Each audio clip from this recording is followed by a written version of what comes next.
office has directly, with great effort, helped recover. Many of them have been sold for sex. Many of them. The average age, 12 years. It's an important issue. Why is it an important issue? It's because it's directly related to the drug trade. Cartels, prison gangs, street gangs, criminal enterprises have determined that this is a great opportunity to make money. Why? Because they can put about 10 Johns on one girl per day. So that's about $1,000 a day that they make off these children. So it's important because it affects you here in this community because you have children.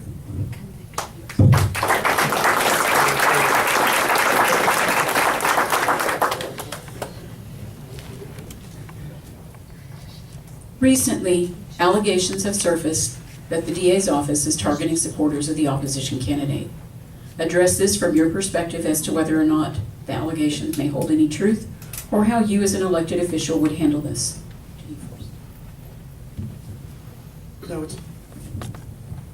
No, it's not true. As I said, we have an obligation to seek justice. And the way that works is through investigations that are performed by law enforcement. Law enforcement brings those particular cases to our office, and we determine, as I said earlier, whether there is enough evidence for us to proceed to a grand jury for indictment and to go forward. People who would suggest that this office has been used for political gain are sadly mistaken. Our job as district attorneys is to ensure that justice is done. So I assure you that that particular question that you just posed to me is a no.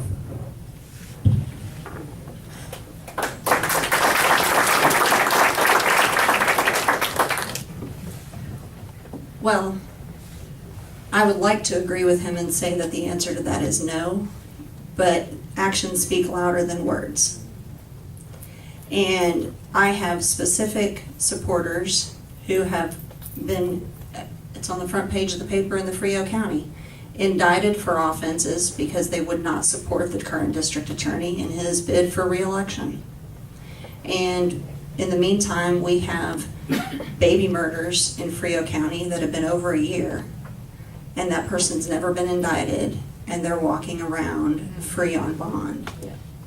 We have other cases that we have drug dealers who haven't been indicted and have had their door kicked in more than once and still haven't been indicted on the first time the door got kicked in, and they're not prosecuted. But someone that has a forgery, and I only know from hearsay, I'm not in the district attorney's office anymore to be able to tell you, but what I can tell you based on what the paper says is that you have someone who was given a case 18 months ago, that being the DA's office, and it wasn't until after he asked for his support and he said no, that he would stay neutral, that this man was indicted. And then you have police officers in Frio County that are being targeted, told their cases will no longer be accepted, and that comes supposedly allegations that are 2 years old, nothing new or recent. But the thing that's changed is my sign is in their yard. And so, are these true? Is there a counter to that? There certainly could be. It is hard for me on this end to give you a complete answer because it's not me. So I can only tell you what I have been told and what I have observed.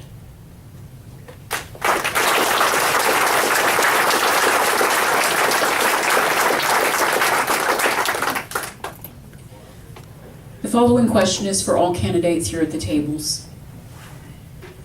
Due to perceived corruption or the possibility of it as people serve multiple terms in office, state your position on term limits for the office which you seek and why you hold that opinion. And we will start at this end of the table.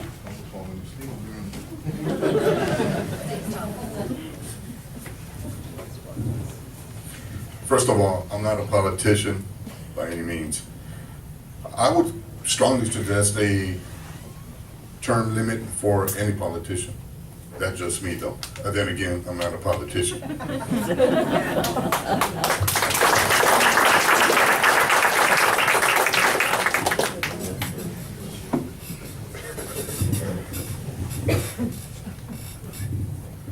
I feel term limits should be set.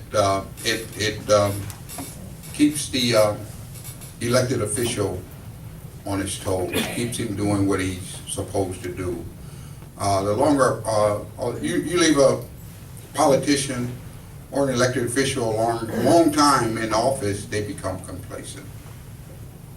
So yes, I do believe in term limits being set.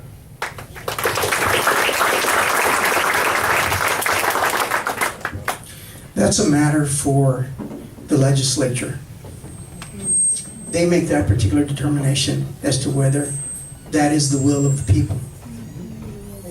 Now, my position on that would be probably. But that's why we have a democracy.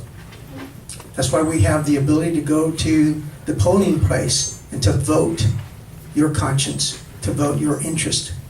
That, in fact, in my mind, is the term limit.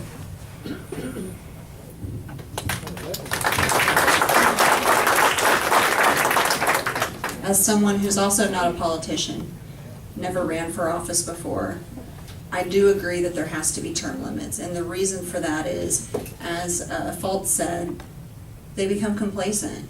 I think that most people that run for office, at least when they initially run, are running for the right reasons and want to make a difference. At least I hope that's why they're running.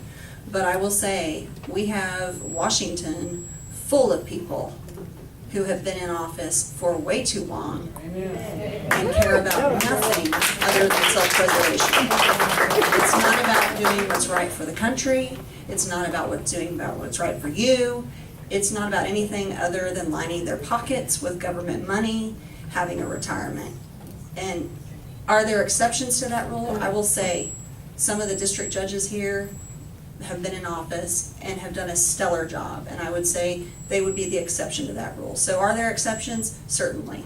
But as a general rule, we need term limits because that is the only way to eliminate those whose interests lie within themselves versus for our country and for us.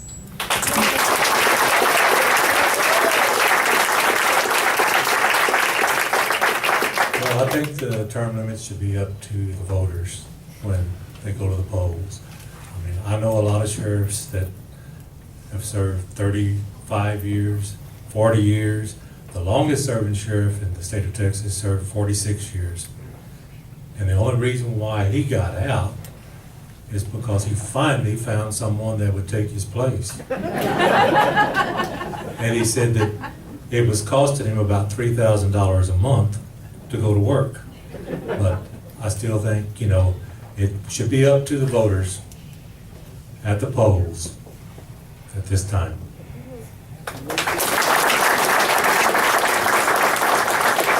Thank you, Art.